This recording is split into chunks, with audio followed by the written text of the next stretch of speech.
B. Primyachania notes. Adin, in the earlier days of the Soviet Union, Komandirovka referred to an official out-of-town assignment. It now refers to any out-of-town business trip. Journalist получил командировку за границу. The reporter received an overseas assignment. Мой партнер в командировке. My partner is always is away on business. The verb nabirat has a number of different meanings, including to dial. Nabirat skorost, to pick up speed. Nabirat vysatu, to climb, i.e. to go to a higher altitude in a plane. Nabirat achki, to score points in some athletic event. Как мы достигли вершины холма, Kalymага начала, Navirat Skorost. As soon as we got over the hill, the old jalopy began to pick up speed. Как только мы начали набирать высоту, мне стало больно в ушах. As soon as we started to gain altitude, my ears began to hurt. The reflexive form of the verb nabratsa plus genitive case can also be used in expressions conveying a need for renewed strength or wisdom. Он долго лежал в больнице, а теперь ему надо набраться сил. He was hospitalized for a long time, but now he has to get his strength back. Он довольно образованный человек, но все же ему надо ума набираться. He's fairly well educated, but he's got to get some sense into his head. Nabratsa also has the very colloquial meaning of to become dead drunk. Ну говори с ним бесполезно, ведь он набрался. Well, it's useless to talk to him. You can see he is sloshed. 3. Вы не туда попали literally means you've stumbled into the wrong place. The verb papast, to fall into, to hit upon, appears in other expressions. Papast na работу, to land a job. Papast na поезд, to be on time for a train. Papast под дождь, to get caught in the rain. And papast под суд, to brought to trial. После окончания университета она попала на чудесную работу в Москве. After graduating from the university, he landed a great job in Moscow. 4. Another way to say вешать трубку, to hang up the telephone receiver, is класть трубку. Бросать трубку is much stronger and means to slam down the telephone receiver. 5. Я вас слушаю. Literally, I am listening to you is a typical phrase used over the telephone to invite a response after identifying oneself. 6. Although not among the more centrally located hotels near the Kremlin, the Belgrade is much less expensive, has adequate facilities, and is conveniently located near a major connecting subway station, Samadinskaya Stantsiya, and the very popular Arbat shopping promenade. 7. To pick up the phone can also be expressed by the verb snimat, снять. Я не понимаю, почему никто не снимает трубку. I can't understand why no one is picking up the phone. 8. The verb располагать, to have available, is used often in Russian. Nasha гостиница располагает большим выбором conference залов. Our hotel has a large selection of conference rooms available. Я не располагаю временем. I have no time to spare. Не располагаю временем. 9. Russians talk about the size of an apartment in terms of square meters or the number of rooms, although the former is more common. When referring to the number of rooms, the kitchen or bathroom is not included. So, a two-room apartment in Russia is the equivalent of one-bedroom apartment in the United States. 10. The verb обходиться to manage is often used colloquially mean to cost someone a quantity of money. Это ему обойдется в $50. That will cost him $50. The verb can also mean to get by with or without something or to work out. Ничего мы обойдемся и без машины. That's okay. I'll get by without a car. We'll get by without a car. Мы обойдемся и без машины. В конце концов, все хорошо обошлось. Everything worked out well in the end. 11. Leningradsky Prospect is a major thoroughfare in Moscow that is actually a northward extension of the Tverskaya Ulitsa, starting at Belarusky Vokzal, the Belarusian railroad station. The Tverskaya Ulitsa was the road used by former Tsars to travel between Moscow and St. Petersburg via the town of Tver on the Volga River. The Tverskaya Ulitsa is the main drag of downtown Moscow and the site of many hotels, restaurants, and department stores. The Vinasat, the noun zvanok, literally bell ring, is commonly used in reference to a phone call. Anna позвонила в дверь, но никто не отвечал. She rang the doorbell, but no one answered.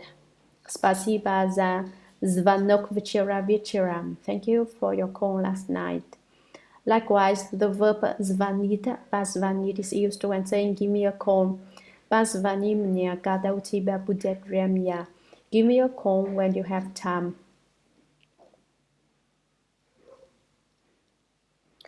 Trinazat.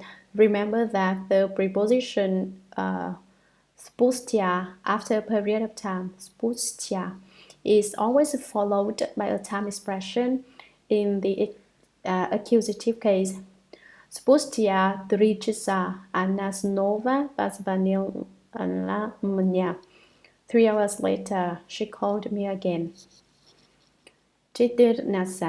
Сообщение, communication message report is also used in reference to transportation. Пути сообщения, roadways, воздушное сообщение, airways, железнодорожное сообщение, railways, железнодорожное сообщение, railways. Okay. C. Грамматика is словоупотребление, grammar and usage. 1. Дательный падеж, the dative case. The dative case is primarily used to denote an indirect object of a verb or the recipient or beneficiary of an action. In English, the indirect object is often introduced by to. Пожалуйста, передайте вашему брату адрес нашего агентства. Please give our agency's address to your brother. Они купили нам интересные книги. They bought us interesting books. Мы уже заплатили официанту. Официанту. I already paid the waiter.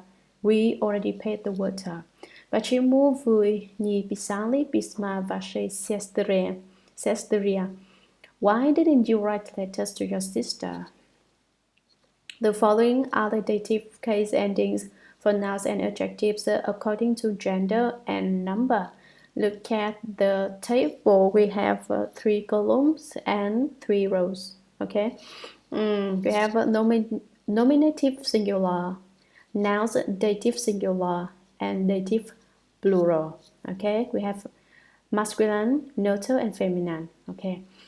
Client, clientu, clientam.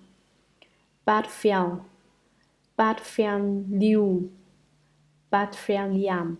Musée, museu, museum. Neuter, bismor, bismu, bismam. Sastayaniya, sastaniyu, sastaniyam. Vremya, vremyani, vremyanam. Feminine, kvartira, kvartiria, kvartiram. Targoflia, targoflia, targoflia, targofliam. Historia, historii, historiam. Bloshad, bloshadi, bloshadiam. Okay, just remember OU and ye. Okay, yeah. Okay.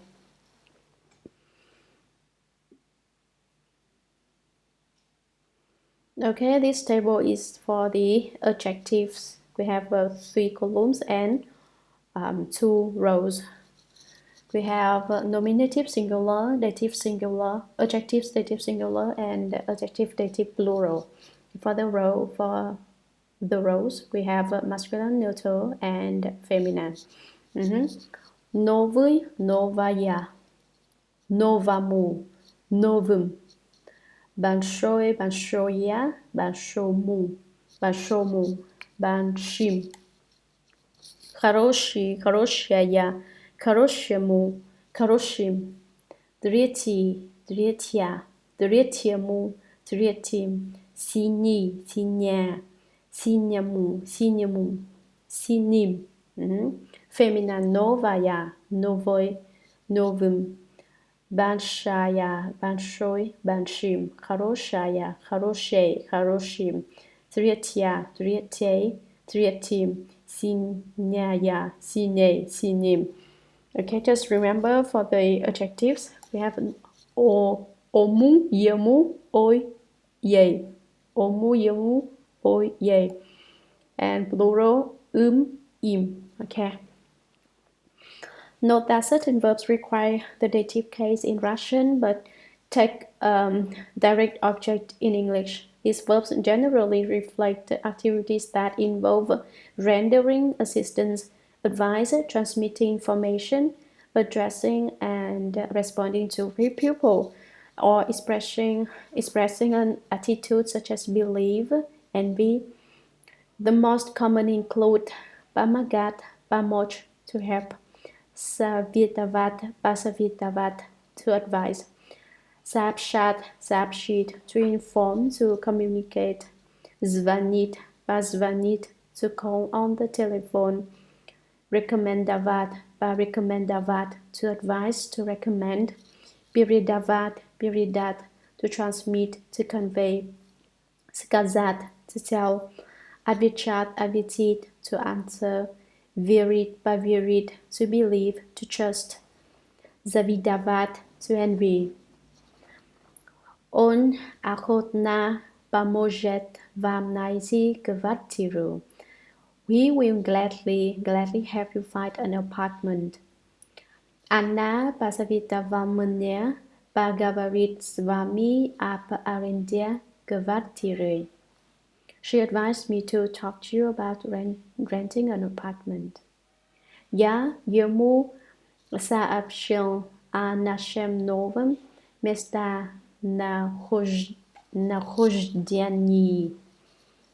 I informed him about our new location. Я ему сообщил о нашем новом местонахождении. Okay. Позвоните мне, когда у вас будет время. Call me when you have time. Они ей порекомендовали остановиться в нашей гостинице. They advised her to stay at our hotel. Остановиться. Они ей порекомендовали остановиться в нашей гостинице. Я им сказал, что я хочу снимать квартиру в центре. I told them that I want to rent an apartment downtown. Я им сказал, что я хочу снимать квартиру в центре. Я не знаю, можно ли верить ему. I don't know if I can believe him. Я не знаю, можно ли верить ему. The dative case is also required following certain prepositions. The preposition "к", for example, is always followed by the dative case. It is most commonly used to indicate movement in space or time towards someone, кому or something чему.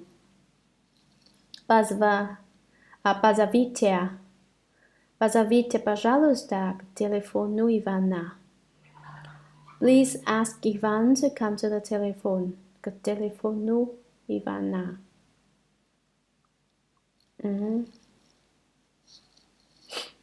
Они подошли к молодому человеку и спросили, где находится агентство недвижимости. They came up to the young man and asked him where the real estate agency was located.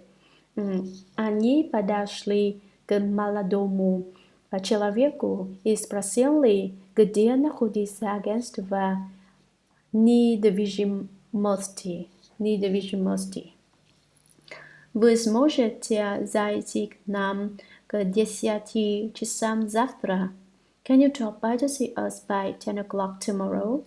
Вы сможете зайти к нам к 10 часам завтра? Мне надо закончить доклад к концу этого месяца. I need to complete the report by the end of this month. Мне надо закончить доклад к концу этого месяца. К is also used alone with nouns in expressions relating an emotional reaction. К сожалению, она не сможет встретиться с вами завтра. Unfortunately, she won't be able to meet you tomorrow. К сожалению, она не сможет встретиться с вами завтра.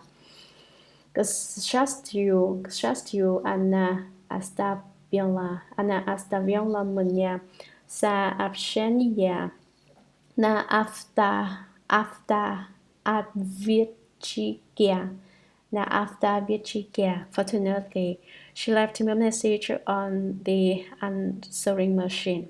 К счастью, она оставила мне сообщение на автоответчике. К нашему великому огорчению свободных квартир не было. To our great chagrin, there were no vacant apartments.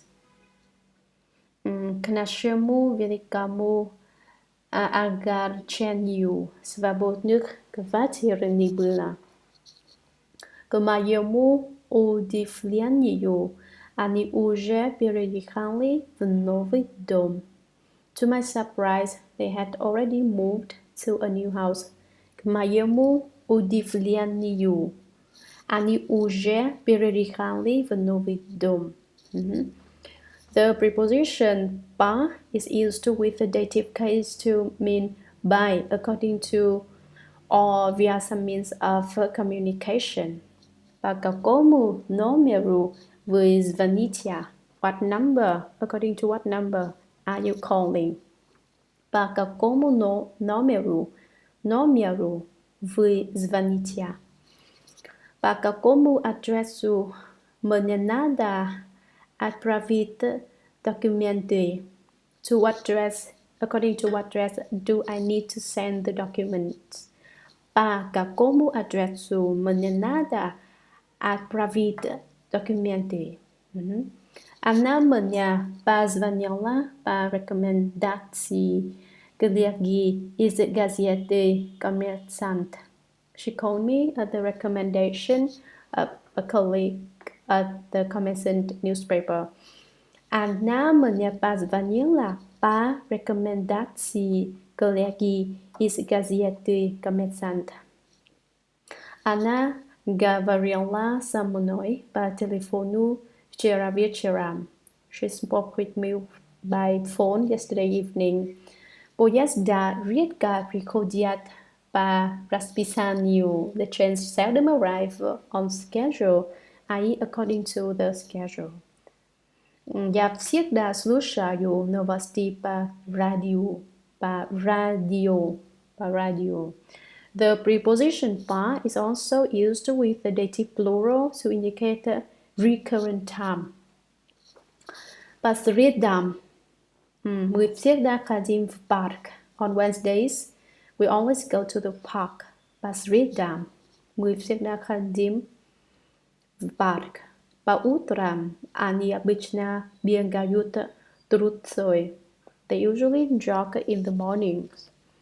Other prepositions governing the dative case include благодаря, thanks to, because of, and вопреки, in spite of, вопреки.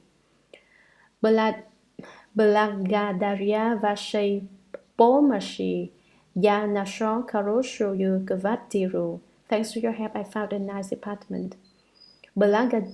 Благодаря вашей помощи я нашел хорошую квартиру. Вопреки моему совету, она не хотела звонить в агентство. In spite of my advice, she didn't want to call the agency. Вопреки моему совету, она не хотела звонить в агентство. Вопреки. Okay, I think that's a lot, right? And that's it for today. Next time we will continue to study the negation and do some упражнения. Окей, хорошо. Спасибо. Пока-пока.